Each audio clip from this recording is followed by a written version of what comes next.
सुप्रभात प्यारे बच्चों। आज आप सभी लोग बाल महाभारत में लाख का घर के विषय में आज आप सभी लोग अध्ययन करेंगे। तो लाख का घर दुर्योधन के द्वारा लाख का घर क्यों बनवाया गया था? तो दुर्योधन के द्वारा जो लाख का जो घर है वह इसलिए बनवाया गया था कि उस लाख के घर में पांडवों को जलाने के लिए ही वह लाख का घर बनाया गया था। तो जो लाख का जो घर होता है, जैसे सन, घी, तेल, मोम आदि ऐसे पदार्थ होते हैं जिन्हें मिट्टी में मिला करके ही वह लाख का घर बनाया गया था, क्योंकि इन सभी पदार्थों में जो आग होती है वह बहुत ही तीव्र गति से आग पकड़ लेती है। तो आइए अब आप सभी लोग लाख का जो घर है एक एक करके उसके विषय में आज आप सभी लोग अध्ययन करेंगे। तो भीमसेन का शरीर बल और अर्जुन की युद्ध कुशलता देखकर दुर्योधन की जो जलन है, जो उसके अंदर ईर्ष्या की जो भावना थी, वह दिन प्रतिदिन बढ़ती जा रही थी।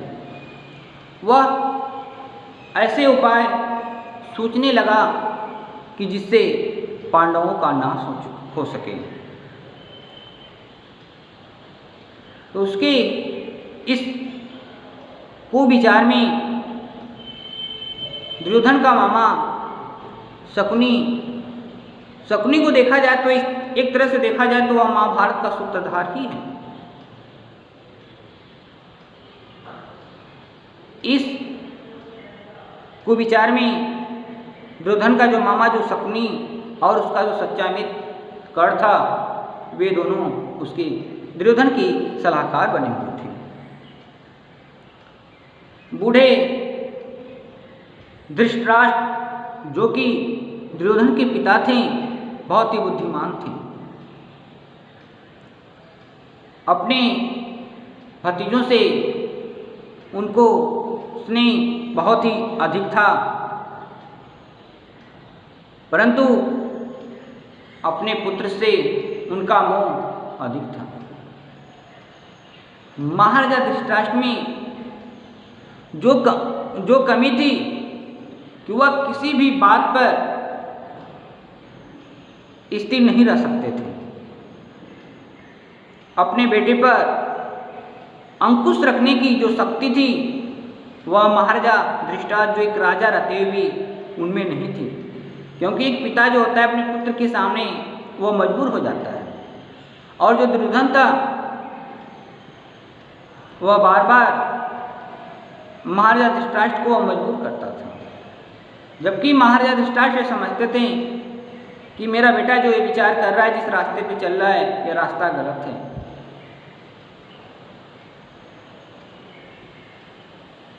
यह जानते हुए भी महाराजा धृतराष्ट्र थे वह दुर्योधन का साथ दिया करते थे।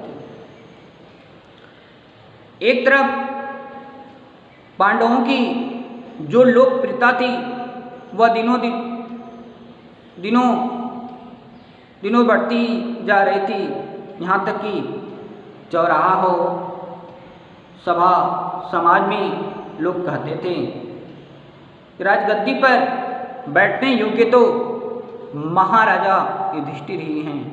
वे कहते थे धृतराष्ट्र तो जन्म से अंधे थे, इस कारण उनके छोटे भाई पांडु ही सिंहासन पर बैठे थे।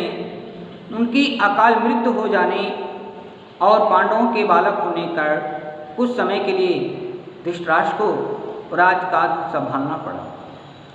अब तो महाराजा युधिष्ठिर जो हो गए बड़े हो गए हैं, तो धर्म तो यही कहता है कि अब जब पांडु पुत्र यदि महाराजा धृतराष्ट्र, क्षमा चाहूँगा, पांडु पुत्र यदि महाराजा युधिष्ठिर यदि बड़े हो गए तो धर्म तो यही कहता है कि स्वेच्छा अनुसार महाराजा धृतराष्ट्र को सिंहासन छोड़ देना चाहिए, परंतु उन्होंने दुर्योधन की क्रोध में आकर के कि दुर्योधन गुस्सा हो जाएगा, इस बात में आकर के उन्होंने ऐसा नहीं किया। जबकि सारी जो प्रजा थी वह यही चाहती थी कि जो महाराजा युधिष्ठिर थे वह एक धर्म के मार्ग पर चलने वाले थे, वह न्यायपूर्वक सभी के साथ व्यवहार करते थे। इसलिए जो सारी प्रजा थी वह यही सोचती थी कि यदि महाराजा युधिष्ठिर यदि हस्तिनापुर की राजगद्दी पर बैठ जाएंगे तो सभी के साथ एक न्याय हो सकेगा। जबकि दुर्योधन जो था वह कपटी स्वभाव का था। पर ध्यान रखिएगा, जो व्यक्ति कपटी स्वभाव का होता है वह व्यक्ति हर किसी को वह धोखा देता है। इसलिए दुर्योधन जो था कपटी स्वभाव का था, इसलिए बार बार केवल पांडवों को वह मिटाने का वह प्रयास करता था, क्योंकि वह जानता था कि जब तक पांडुपुत्र अर्थात पांडव रहेंगे तब तक हस्तिनापुर के राज सिंहासन पर मैं नहीं बैठ सकता था। तो एक दिन धृतराष्ट्र को अकेले में पाकर दुर्योधन बोला, पिताजी, पूर्ववासी तरह की बातें करते हैं, पूर्ववासी जो नगर में रहते हैं वे तरह तरह की बातें करते हैं कि जन्म से दिखाई न देने कर आप बड़े होते हुए भी राज्य से वंचित रह गए। राज सत्ता आपके छोटे भाई के हाथ अर्थात पांडु के हाथ में चली गई। अब यदि युधिष्ठिर को राजा बना दिया गया तो पीढ़ियों तक हम राज्य की आशा नहीं कर सकेंगे। पिताजी, हमसे तो यह अपमान कभी नहीं सहा जा सकता। तो यह बात सुनकर के महाराजा धृतराष्ट्र जो थे वो एक सोच में पड़ गए। सोच में वो इसलिए पड़ गए कि एक तरफ देखा जाए तो अपने भतीजों से उन्हें स्नेह था, दूसरी तरफ जो दुर्योधन था वह बहुत ही जिद्दी स्वभाव का था, उसके प्रति भी पुत्र होने के कारण उसके प्रति भी उनके हृदय में एक मोह था। इस कारण वे सोच में पड़ गए और उन्होंने बोला कि बेटा, तुम्हारा कहना तो ठीक है, लेकिन युधिष्ठिर के विरुद्ध करना तो कठिन है। आखिर क्यों कठिन है? क्योंकि जो युधिष्ठिर हैं वह न्याय के मार्ग पर चलने वाले हैं, सभी के साथ न्यायपूर्वक व्यवहार करते हैं, धर्म के मार्ग पर चलने वाले हैं। इसलिए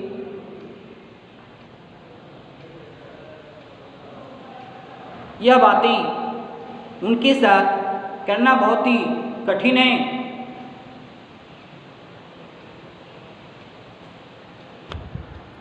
तो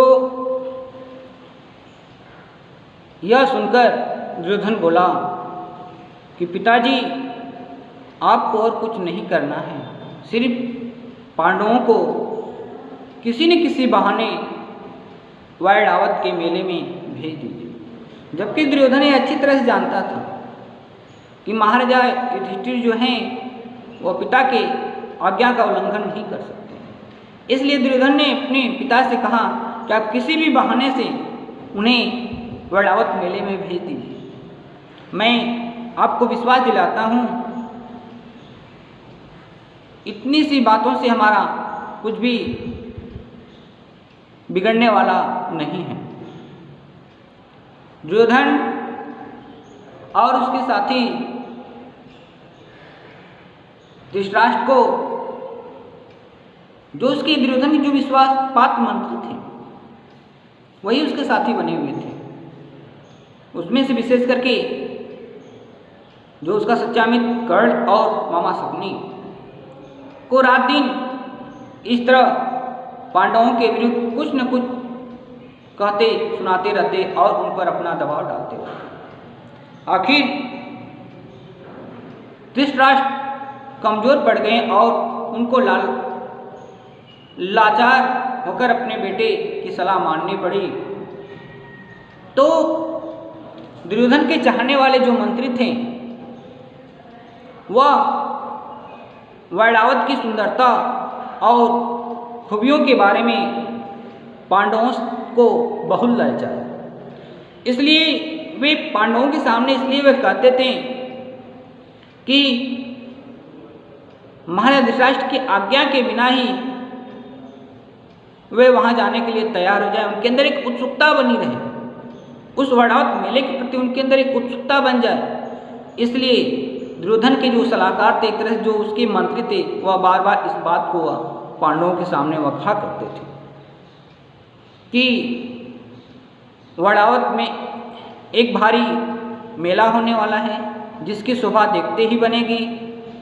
उनकी बातें सुनकर खुद पांडवों को भी वैरावत जाने की उत्सुकता हुई। यहाँ तक कि उन्होंने स्वयं महाराजा धृतराष्ट्र से आकर के मेले में जाने की उन्होंने अनुमति मांगी। धृतराष्ट्र की अनुमति पाकर के पांडव बड़े ही खुश हुए, परंतु महाराजा धृतराष्ट्र को यह जानकारी नहीं थी कि जो दुर्योधन है उन पांडवों के साथ ये बुरा व्यवहार करने वाला है। इस तरह से यह महाराजा धृतराष्ट्र को जानकारी नहीं थी। हालांकि उन्होंने आदेश तो दे दिया, परंतु उन्हें यह बिल्कुल जानकारी नहीं थी। धृतराष्ट्र की अनुमति पाकर पांडव बड़े खुश हुए और भीष्म आदि से विदा लेकर मां कुंती के साथ वैरावत के लिए रवाना हो गए।